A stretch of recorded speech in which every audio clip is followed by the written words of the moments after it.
Wayward Courier, Chapter 14. I shot a pony. I wouldn't have cared if he had been a rapist or something. Then he would have had it coming. But no. She was a new recruit, and had only just gotten her armor, and I'd gone and put a huge dent in it with a rifle round. It's a good thing that a lot of the momentum was killed by the wall, and the target they'd set up, though from what I was told, it would have hit her in her lung. Instead, she just had a bruised rib, and they needed to hammer out her armor. I still felt really bad, though. Still, I guess it was nothing compared to how horrified the other ponies were. The Sequela wasn't even the most powerful thing I had with me, let alone actually have. You ever seen an anti-material rifle? The courier stood before the two sisters, who were sitting in their thrones in the grand throne room, where Rarity had fainted less than an hour ago. In light of what happened, Celestia said calmly, I think it would be best to decline your request to remain armed well within the castle. Luna nodded. They will be kept in our rooms under tight security. You will not be able to access them, as will no pony else. It was clear to them that the courier was far from happy with the turn of events. What he said, though, came as a surprise. Fine, he said, the bitterness in his voice clear. I can't see any point in trying to argue. There was a short silence. At least let me keep my displacer glove and knuckle dusters, he pleaded. Your glove, unfortunately, is too dangerous for us to consider that. The courier didn't know it, but Twilight had told them of the damage it had done to the diamond dog. What are knuckle dusters? Luna asked. The human reached into a pocket sewn into his duster and pulled out a strange golden metal thing. He slid them over the fingers on each hand and held up his fists for the ponies to see, revealing to them the spikes and words they couldn't read that adorned the plates covering his knuckles. Comprehension dawned on Luna. I see, like the horseshoes our guards wear into combat. Celestia raised a wing slightly, signaling to her sister to remain quiet. As long as you do not use them, you can keep them with you. The man let out a sigh of relief, running a hand through his hair. You're more paranoid than the casinos on the strip, he muttered, as he put his beret back on and removed love and hate from his hands. He replaced them into the inner pocket and straightened his duster. Are we done? The sisters nodded. Are you sure it's a good idea to let him remain armed? Luna asked quietly. They do little more than enhance his capabilities, Luna. Taking them away would not have done much. The alabaster alicorn replied calmly. He willingly tackled a manticore. No being does that without believing in their own abilities, regardless of how well armed they are. The guard would not fight one unless they greatly outnumbered the beast, Luna mused. She turned to see the courier had already left the room. I had my weapons confiscated. I can understand why, but come on, do I look like I'd wave a gun around like an idiot? Actually, don't answer that. Anyway, when I got out of the room, I was greeted by Twilight. I was thankful for that. She's the only one who wasn't completely terrified of me after I accidentally shot someone. There was, apart from the creepy guards, another unicorn wearing purple armor. Those ponies were a lot like the Legion, at least in some ways. The shinier the armor, the higher up they were in the chain of command. And those who were higher up actually had a damn good reason for being there. Not like what can happen in the NCR. Goddamn nepotism. It's a wonder they held the dam for 4 whole years. You're the one responsible for injuring my newest recruit, Shining Armor said coldly. He had been the first to hear about what had happened, mainly because the bullet had come close to hitting him instead. Consider yourself lucky that her injuries were minor. Shiny, Twilight said timidly. He can't understand you. The armored stallion's face fell. You mean I used my angry guard face for nothing? He asked. Again, I'm sorry, the courier exclaimed. I didn't know it would overpenetrate that far. Really, in all honesty, it shouldn't have. Courier, this is my brother, Shining Armor. He's a captain in the Royal Guard. A pleasure, Shining said stiffly, saluting. Likewise, the human said politely, saluting in return. I suppose I should tell you that my more powerful weapons have been confiscated, he said unhappily. Good, the stallion said. I don't want any pony else getting injured. There was a short silence as the two ponies and the human tried to find something to say. Oh shit! The courier turned around and pushed the doors to the throne room open. The transportal ponder!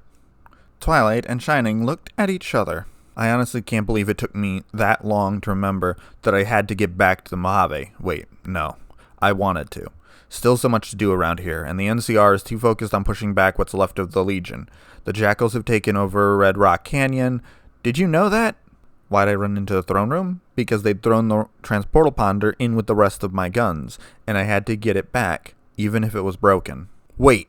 The courier yelled out, seeing Luna's tail poke out of a doorway off to the side of the room.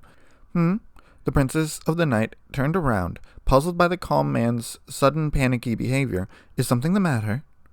There was something that got mixed with my guns. Something important. Where are they? He asked, looking around frantically. In my room. The princess answered carefully.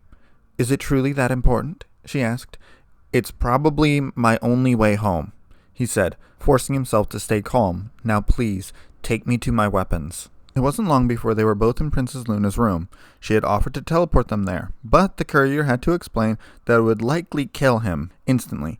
There wasn't much light, the nocturnal alicorn having little need for such when blessed with incredible low-light vision. The courier set the backlight of his Pip-Boy to maximum brightness and used it to illuminate his path.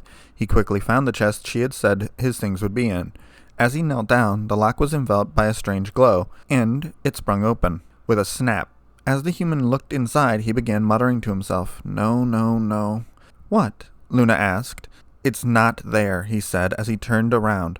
Are you sure this is everything? He asked desperately. It was everything we could find, the indigo alicorn said cautiously. It's gone, he said, unable to believe what he was saying. It's fucking gone. Author's notes. Oh hey, I didn't shoot Shining Armor or Blue Blood. You mad? And oh boy, is this actual plot all of a sudden? Wayward Courier, Chapter 15. Author's note. I will be removing the green text from segments where the only language being spoken around the courier is the one he can understand. Too much effort otherwise. So I freaked out a bit. You have any idea what it was like? Finding out you might not even be able to get back? What? Really? Wow. I don't know what to say. Shit. Makes you think, doesn't it? Luna was a little shocked at what she was seeing. Every indication was that this being, the courier, was a cold, calculating, occasionally bloodthirsty warrior. And there he was, shifting through the chest, futilely in a complete panic, as though doing so would make his transportal ponder appear. It has to be here. It has to be here. It has to be here. He repeated over and over. Is it truly such a bad thing? Luna asked, approaching him slowly. From what you have said of your home, the Mojave needs me, and I need it. He turned to her, surprising the princess when she saw tears running down his face. I don't belong here. Your world. It's peaceful. Everyone gets along. The violent ones are the minority. He wiped the tears away before continuing. Violence is pretty much all I know.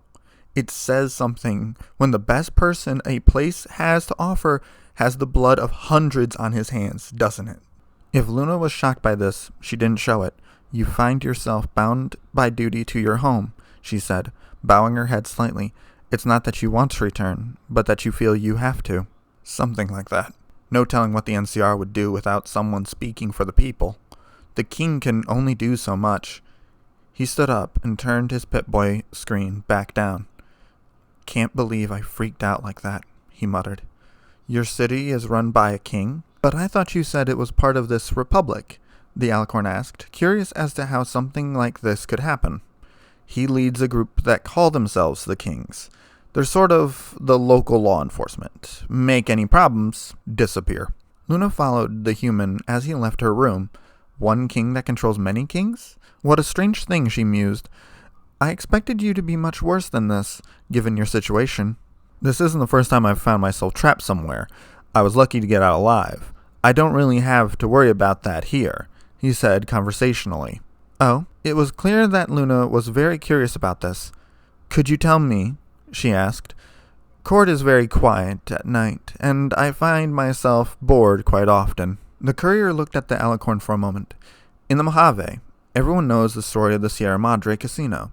The legend, the curses, foolishness about it lying in the middle of a city of the dead, buried beneath a blood-red cloud, a bright shining monument luring treasure hunters to their doom. Yeah, I told her about my adventure in the Sierra Madre. First time I gave somebody pretty much the whole story, too. I usually just tell people that I locked Elijah in the vault under the casino and leave it at that.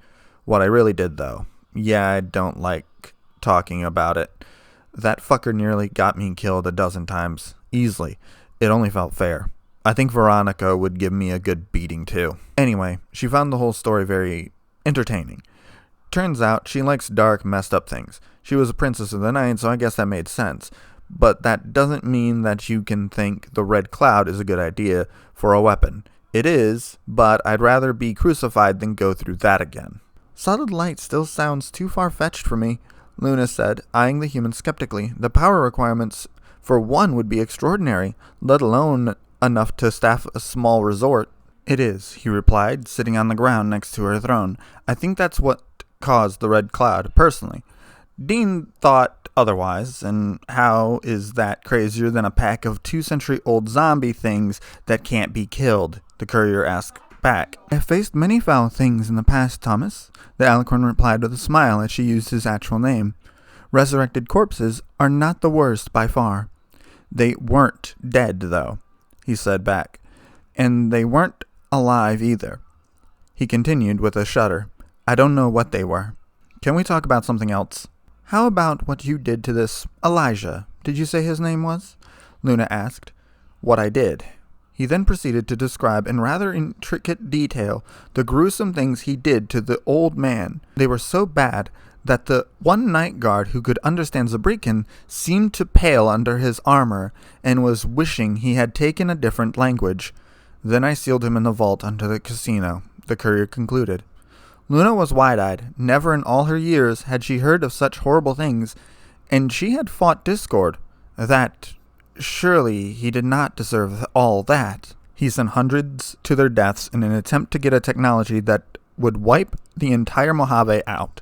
Before that, the organization he was in command of lost more than half their number defending something they couldn't even use. He only wanted one thing, and he was prepared to murder every living thing in his way to get that. The courier stared blankly at the door to the throne room. He wanted the treasure of the Sierra Madre. I gave that fuck all the time in the world. He finished darkly, a twisted smile distorting his features. Your Highness, an armored Pegasus said as he approached the throne. He was wearing the purple curved armor of the Night Guard. The eye sat in the middle of his chest piece, polished to a gleaming finish. He ruffled his bat-like wings as his golden eyes flickered over the strange, flat-faced biped sitting casually next to his princess. We have finished investigating the chest your guests' belongings were placed in. What did you find, Private? She asked, sitting up straight. There were 3 magical signatures on the lock, Princess. One was yours, the other belonged to your sister. Who did the third belong to? Luna asked, already suspecting the worst. We don't know, Your Highness. The poor stallion gulped before continuing. We suspect this unknown individual is the one who stole your guest's device. Luna's expression turned stormy, and the courier leaned away as his Pip-Boy began to tick. Princess? He asked carefully. Someone had the gall to enter my room and touch my belongings, she bellowed in the Royal Canterlot voice. The poor private in front of her was sent flying through the still open doors of the throne room. They make a fool of me and expect to get away with it, she asked as she vacated her throne and stomped forward. She looked around to the assembled guard, who seemed completely unfazed by their princess's fury. Bring me the defiler of my private sanctum. They will regret ever thinking of doing what they did, she ordered to the assembled stallions and mares. What's going on? The courier asked, hands covering his ears to try and compensate for the volume. My room was broken into, and your device stolen, she replied angrily, her voice now at a more normal volume. All around them, the ponies of the Night Guard were scrambling into action. Stolen? He asked back, equally furious. As he stood, his face twisted into a furious scowl, akin to the one he would wear when the Legion tried to kill him. They are fucking dead. Author's notes. Again, I am upset at the lack of options to make the texts incredibly large. It would fit Luna's outburst perfectly. And that poor private. Bet he picked the shortest straw, huh?